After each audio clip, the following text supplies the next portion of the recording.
This Convocation service indeed is a milestone occasion for the class of 2019 who do stand at the threshold of the next step in their call.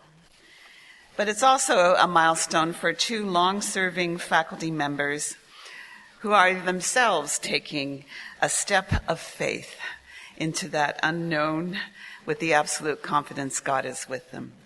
Professors James Beverley and Donald Goertz are concluding their time at Tyndale, and we mark that in a special way on this occasion. And it's on this occasion that we ask them at this sector in their journey of faith to bring the Convocation address of 2019, their final charge to the graduating class. I do draw to your attention their biographies in the bulletin on pages 13 and 14, where you will find a glimpse of their extraordinary accomplishments and contributions to the mission of God at Tyndale through their teaching, their scholarship, and their distinguished and loyal service to students, to the school, to church and society. We've asked them to speak today, not only to honor them, which we do, or to give them one final shot at a mini lecture, but because we want to present to you people like them who embody, who are exemplars of the qualities of mind and heart and character and faith that we long to see in all of you as graduates. And indeed, qualities of life and faith to which all of us here can aspire. Dr. Jim Beverley, the professor of Christian thought and ethics, began teaching at Tyndale in 1988. I was thinking that's before some of you may even have been born. Jim says that in high school, he wanted to be a theologian. Isn't that an incredible story? Jim is a prolific scholar, the author and writer of books and articles too numerous to mention. And he's an engaging teacher who's renowned for shaking things up in the classroom with role plays and interviews and debates, a host of guest speakers, and an endless supply of believe it or not stories of the extraordinary people he has met and interviewed throughout his life. I spoke with someone who was here when Jim was hired. This is what they said. He was a great addition to the faculty, but he is not your typical theologian. I'm not sure what that means, but I do know that it's besides teaching systematic theology, his interests are expansive.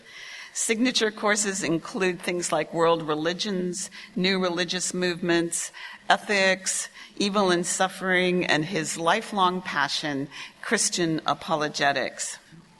Jim has an insatiable curiosity for a multitude of subjects, but in particular for religious beliefs and expressions in all their forms, and its positive and negative impacts on human flourishing. But Jim's driving intellectual curiosity is not only for ideas. He has a deep and profound respect and genuine interest in human beings, and especially in the lives of his students as unique individuals created by God, each with their own story. So of all the countless lessons Jim has taught through the years, here are just some of the enduring life lessons he has embodied and that we wish for our grads. This voracious but respectful curiosity about the world God has created and about the human beings and all their dignity and worth, each with a unique story. Beautiful authenticity and genuineness. There is no guile in him, as one of his colleagues said. And also a fun-loving spirit. There is joy in serving Jesus. Jim embodies that. Hold on to that.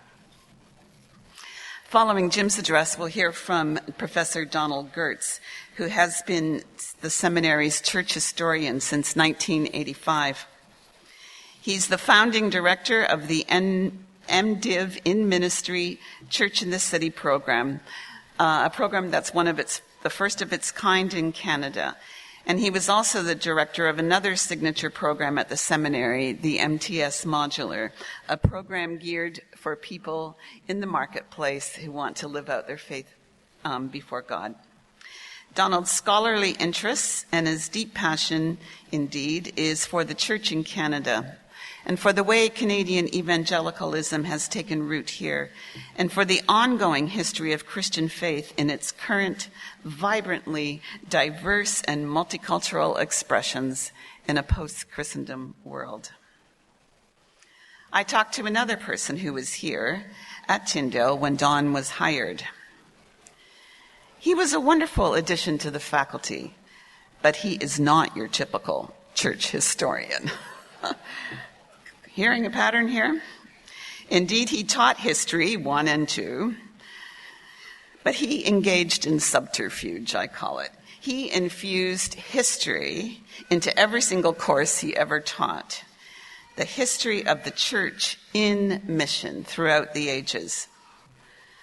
I often think of Donald as a gentle but persistent provocateur, one with a prophetic gift. An asker of unsettling questions like this. How can we re-envision theological education on a missional paradigm? How can we call ourselves a seminary if we don't have a course on prayer or a course on poverty? How can we prepare people academically without forming them spiritually?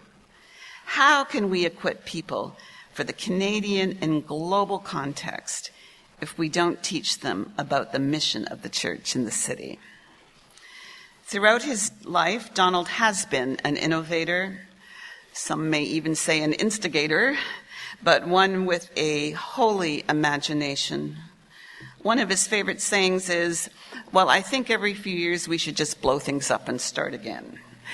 And this is from a historian. But that's the beautiful paradox to me. A historian and an innovator, a lover of tradition who is in no way a traditionalist. So what qualities might you aspire to that we see in the journey and life of Don Goertz? We pray that you will take care to nurture your intellect, but also your holy imagination and creativity. To be an asker of questions, a holy provocateur, and to be grounded always in a missional understanding of the local and global church. So today we're going to hear from 2 beloved faculty, in some ways 2 utterly different people, a New Brunswick Maritimer and a Mishkid prairie boy, who found themselves in a common mission, a common vocation here at Tyndale. Neither of them is your typical theologian or historian. And what does that even mean? I think it means that they are wholly and utterly themselves. The person God created them to be, wholly devoted to God, each bringing what they had to offer to Jesus, praying that he would multiply it beyond their imagining to feed many. May it be so with you. I'll ask Professor Beverley to come and then directly followed by Professor Goertz.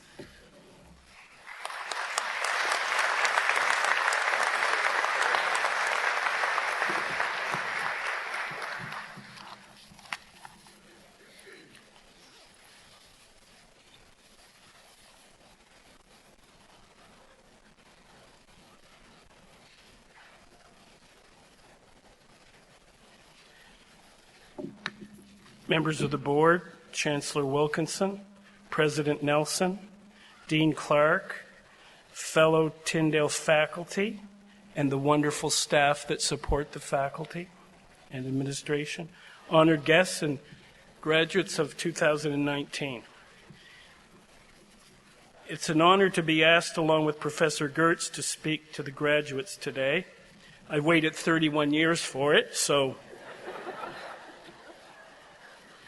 Now, when Dean Clark asked us to speak, it was several months ago, so I can honestly say this, it's been on my mind ever since.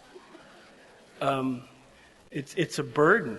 But God gave me 2 signs to help me. The first one had to do with the repeated comments by my bosses and my wife that this has to be brief. But shortly after I got the invitation, I was in my office and share an office with Victor Shepard, and I went over and picked up one of his books on Puritanism, and lo and behold, I read about the famous Puritan, great Christian leader, Cotton Mather. And you know what it said? When he prayed publicly, he prayed for 90 minutes. And even longer for speaking. So I took that as a divine sign. The second sign, how's the president thinking now? Oh, he's fine. Oh yeah, the chairman of the board told me that I could speak longer. Here's the second sign. Just after I was invited, I read an article. Now, to understand this point, you got to know a little logic. It's the argument from the lesser to the greater. Jesus uses it. If you, being sinful, know how to give good gifts to those you love, how much more God will give? Okay, that's the argument from the lesser to the greater. I read that an American politician giving a lecture, a graduate address at a secular university, and I regard this as a significant that this person was paid $100,000. So You're done now. I guess they don't read the same news report. There was also a private plane included. So I'm moving east, Donald's moving west, private jet. Okay. Maybe not. Professor Goertz will be sharing in a few moments about how things are changing for today's graduates. I want to share about 2 things that shouldn't change in you and with you. First, you should celebrate your learning. Okay, just be honest here. Has there been some agony in getting to this point, gang? Put up your hands if there's been a bit of pain. Okay. You should celebrate that. If I can brag about our faculty and Tyndale, you've had the opportunity to study with outstanding faculty. I'll tell you how it is, for example. I thought, I learned French and Greek and German in graduate school, but I never learned Hebrew. And when I thought over the years I should learn Hebrew, I said, why bother? I can just go down the hall and talk to the Old Testament scholars. I'll never know Hebrew like John Kessler or Rebecca Idestrom. So celebrate that you've been at a decent school. There are worse schools.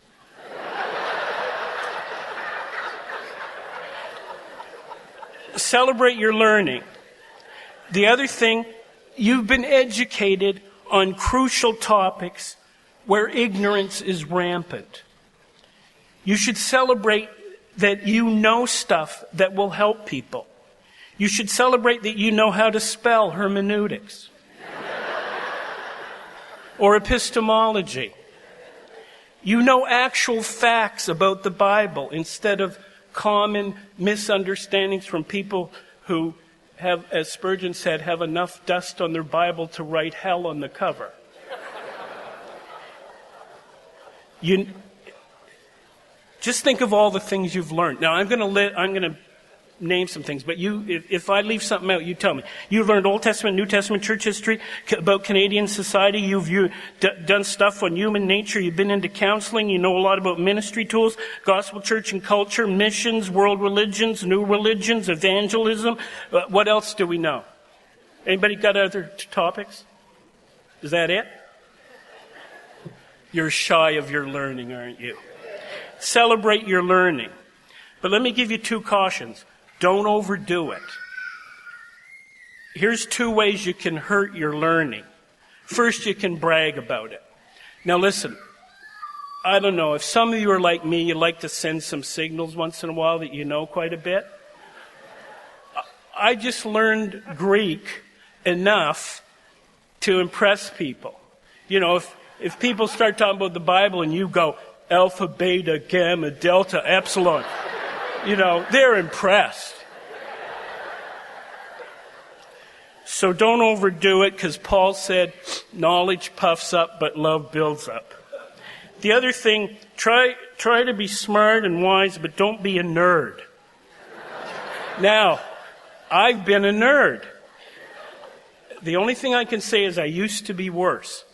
When my wife, Gloria, who's sitting over here, when we first started dating, I thought she would be impressed by my theological learning.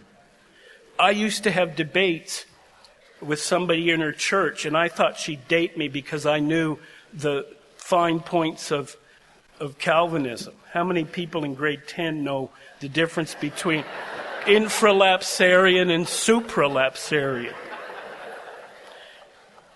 One night, New Year's Eve actually, we wanted to order some pizza or Chinese food, and my wife and I were with a group of people, and I phoned the order in, and the person said, well, I don't know you. How can I trust you? No kidding, because I don't get out much. I started talking about my religious background, professor at Atlantic Baptist College or whatever.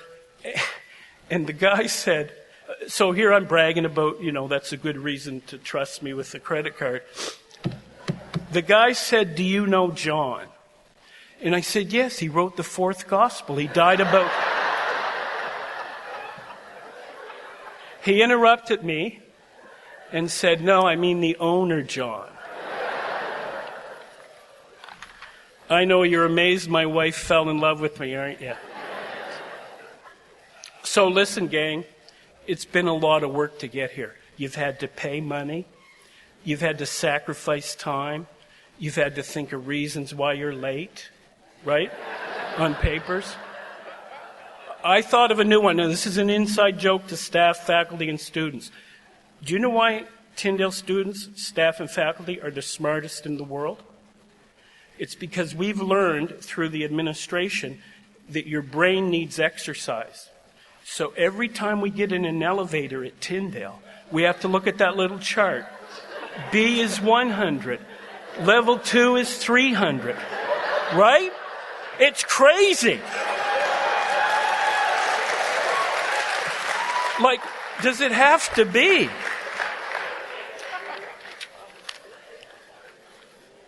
So celebrate your learning.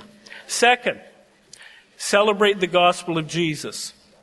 Your learning is important, but its chief importance is that it's about the person and work and mission and miracles and teaching and death and resurrection and return of Jesus. That's the biggest thing.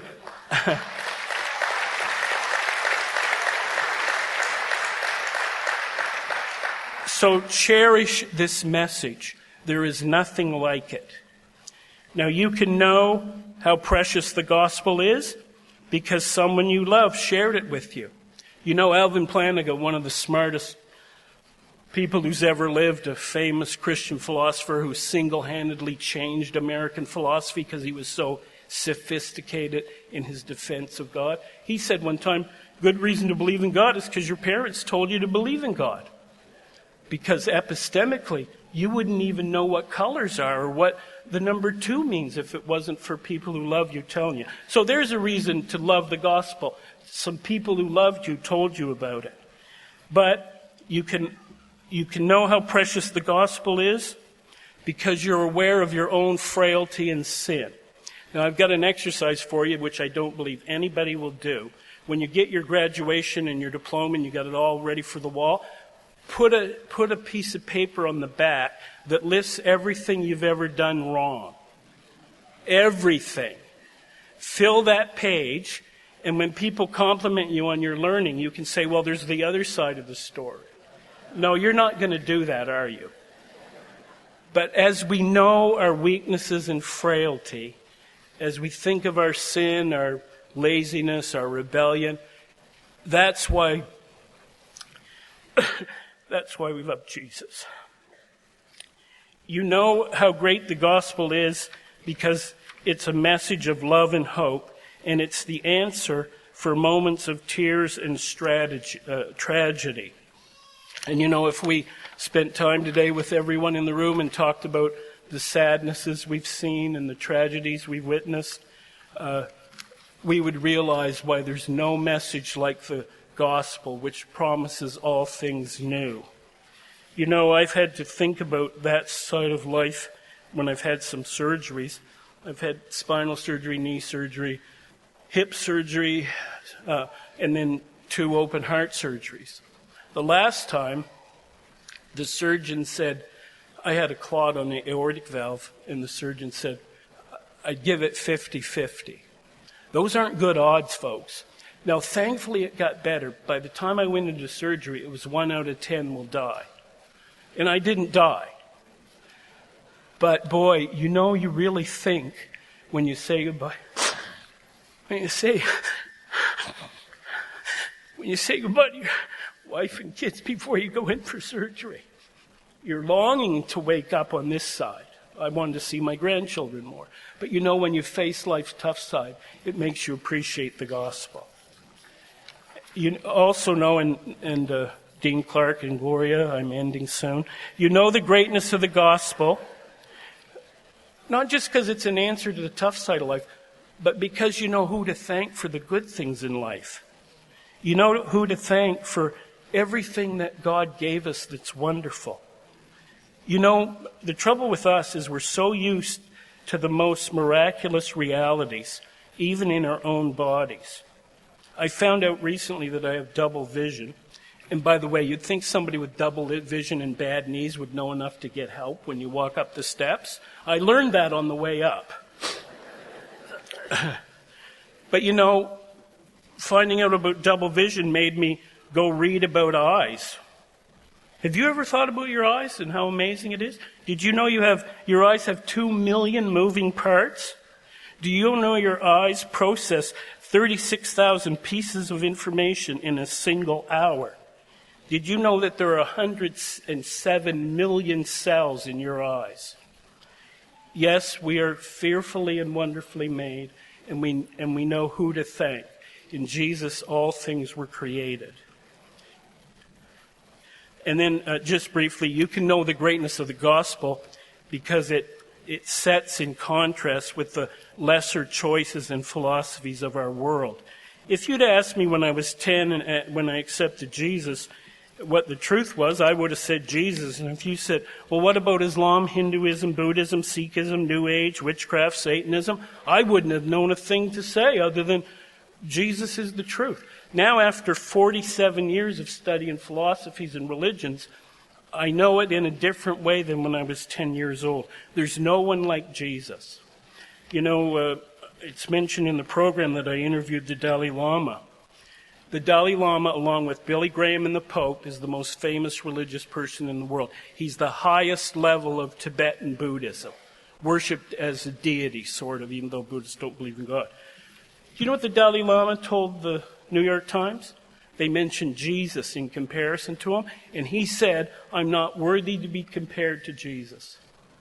When I interviewed him, just before I went through security at his compound in India, a verse came to me, Philippians 2. Every knee will bow to Jesus. So I knew when I went to talk to the Dalai Lama, my knees will bow to Jesus, his knees will bow to Jesus. Therefore, I was confident talking with him. I even tried to share, I shared the gospel with him. He had said Jesus was incomparable and that he was fully enlightened. So I said to him, Your Holiness, if Jesus is fully enlightened, doesn't that mean he tells the truth? Because if he doesn't tell the truth, he wouldn't be that enlightened. And he got the point, and I said, well, he believed in God and taught that he was the Son of God. Now, I was hoping he'd say, good point, Jim. I'll accept Jesus. I was hoping that. Do you know what he said? Jesus was allowed to teach what wasn't true because they couldn't handle it. Oh, that broke my heart. I still hope he's still thinking about that question, though. Now, lastly, with the celebration of your learning and a celebration of the gospel, it's wonderful to know that you can make an impact, even when you never expect it.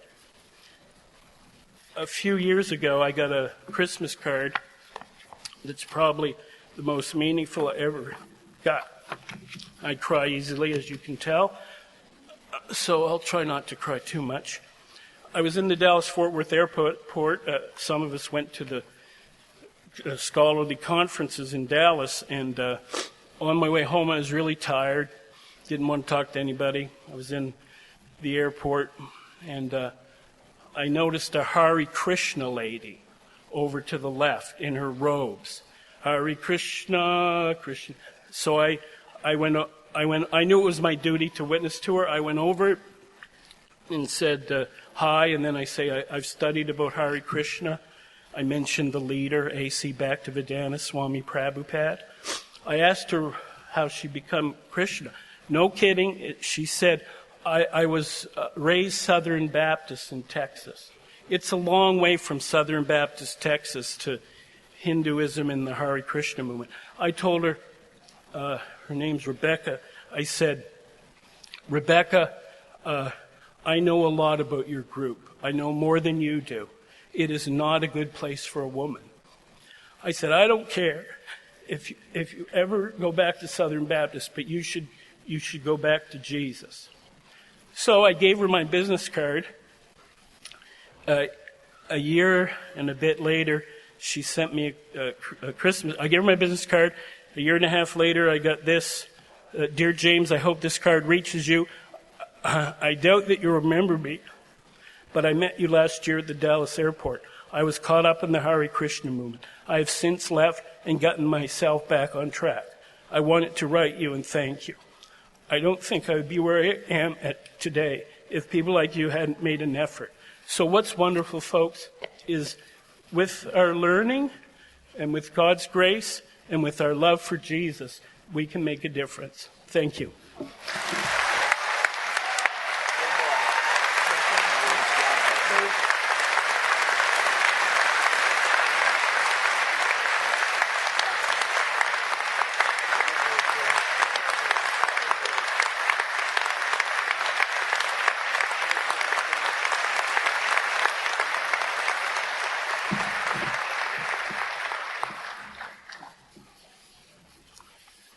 Board of Governors, Chancellor Wilkinson, President Nelson, faculty, special guests, and graduates, this is your day. Over the past years, you've pushed yourselves, you've worked hard, you've struggled to balance all the pieces of life, of family, and budgets, not least of all. Yet here you are, at the end and at the beginning. At points like these, it's easy to get caught up with what lies ahead in the anticipation of new things, or maybe just a time to rest.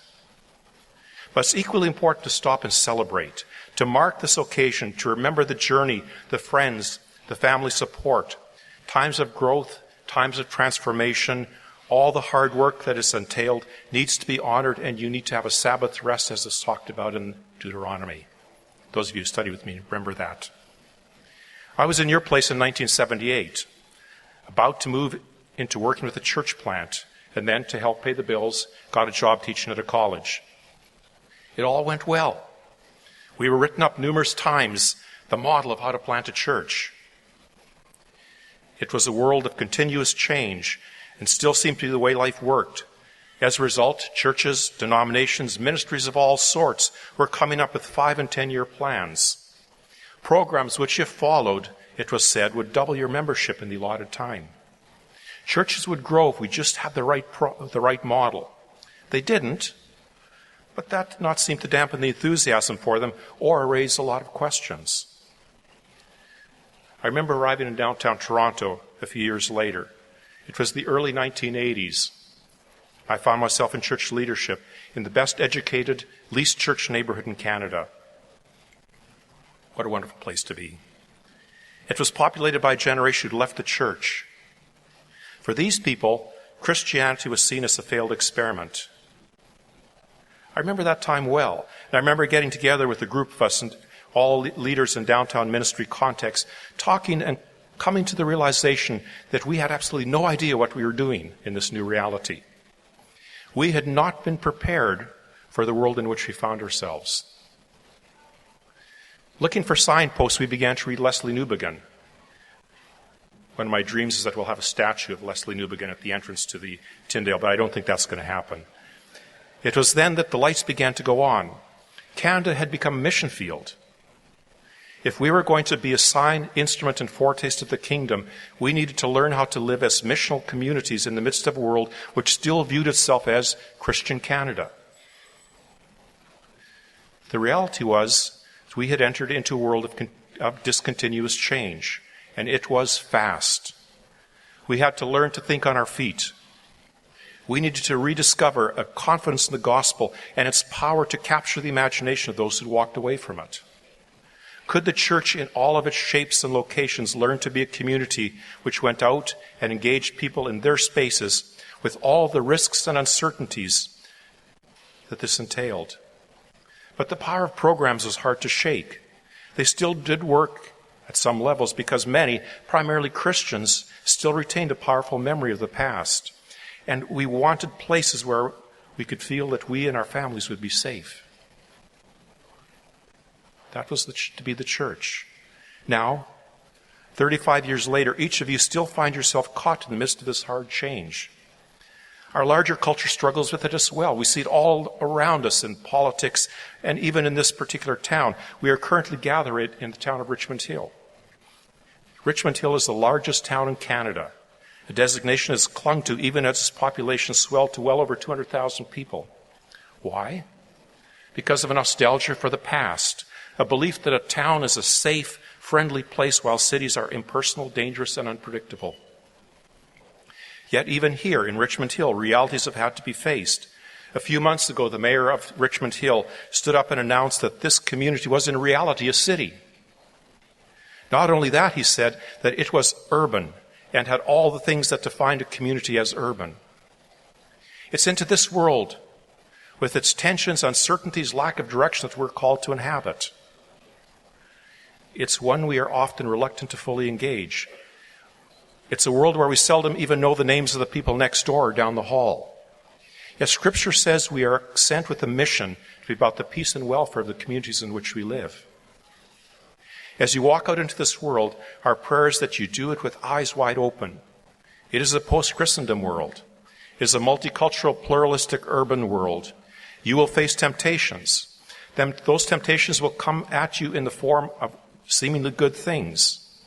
For example, they may come from that conference you attended, where they talked about what seemed to be an amazing, very relevant program, one which looked and worked so well in another place, and it should work here. Or you might believe that a spectacular creative worship will solve your problems. And probably all of you will face temptation that comes with new expectations. These are the result of the degrees that you're going to receive in a few moments. They will express themselves in the temptation to meet others' expectations and become very busy for Jesus. Going to work, coming home, having a quick meal, and then off to the church building to participate in a program, and with your degree, they'll most likely expect you to lead it. And you'll have no time for anything else. In that world, we lose something very profound. So rather, let me encourage you to walk out degrees in hand and begin to be people of hospitality. Who are your neighbors? Most likely, if they practice faith at all, it's one which many of you will see as hostile to Christianity. They may hold and practice sexual ethics, which you are fundamentally opposed to. But listen to what Jesus says. Love the Lord your God with all of your heart, with all of your mind, with all of your soul, with all your strength, and your neighbor as yourself. For thousands of years, that question has kept coming back to us. And when we walk the streets of our neighborhoods, we ask, who is my neighbor? Surely Jesus didn't mean the one who lives next door to me. But that's where we must start. If we are to be about the work of the kingdom, it always needs to begin next door. But with a great program run from our building or on a short-term mission trip, they have a place. But mission hospitality begins with the one who can watch you every day to see how your actions line up with your words. That's the hardest place. Jerusalem, Judea, Samaria, the ends of the earth. We love the ends of the earth. Samaria is okay, but Jerusalem is hard. Jerusalem's hard. They get to watch us. Interestingly, we're never promised in Scripture that this is going to be safe. When the prophet calls on God's people to be about the peace and welfare of the city in which they live, he's speaking about a city which has shown no respect for God. It had torn down the temple and carried the people of God off as exiles. It was precisely to this people who saw themselves as exiles, uncertain, fearful, that this call came. While we in this region may at times feel levels of threat, we are definitely not an exiled people here in Canada. Christians inhabit every corridor of power in this nation. Our call as we go out the doors of our homes and engage our neighbors still requires us to risk letting go of power, to enter relationships with our neighbors from a posture of vulnerability. You see, the heart of the ministry, the heart of mission is hospitality. It is eating and drinking with the other. Do you remember what happened when Jesus commissioned the 12, the 70, the 72? He told them, go out, don't take anything with you, and whatever house invites you in, enter it and eat. Enjoy their hospitality. What this means is that it calls us to enter the other people's place of safety. And as Jesus models it, they're often not the most respectable sort, are they? There, where they feel safe, and we might feel a bit of insecurity and uncertainty, we sit down and let them set the agenda. It's learning to listen. It's learning to listen attentively. So caffeine becomes rather important for us if we're to be living as faithful Christians. We need to keep ourselves alert to be able to hear what's being said. You see, God is at work in the life of every single person we encounter. God is at work in every room you walk into. So as we go, we enjoy food, we ask questions, we learn to hear the people's hearts. We come to understand their questions, their fears, their hopes, their dreams, and we listen. We listen to hear where God is at work, and then we enter into that place, that conversation. My encouragement to you as you reflect on the next step is to keep it simple. Go out from here. Live with open hearts and open homes. Let go of the weight of the world or the burden of your church. God can and God will carry that. Learn how to be a friend to the other. Live with the confidence that whatever space you enter, God is already there, working, moving, active. All that is asked of you is that you be attentive to what God is already doing and enter that. In the process, we live out our call to be people who are about the peace and welfare of the communities in which God places us. May God's peace be with you.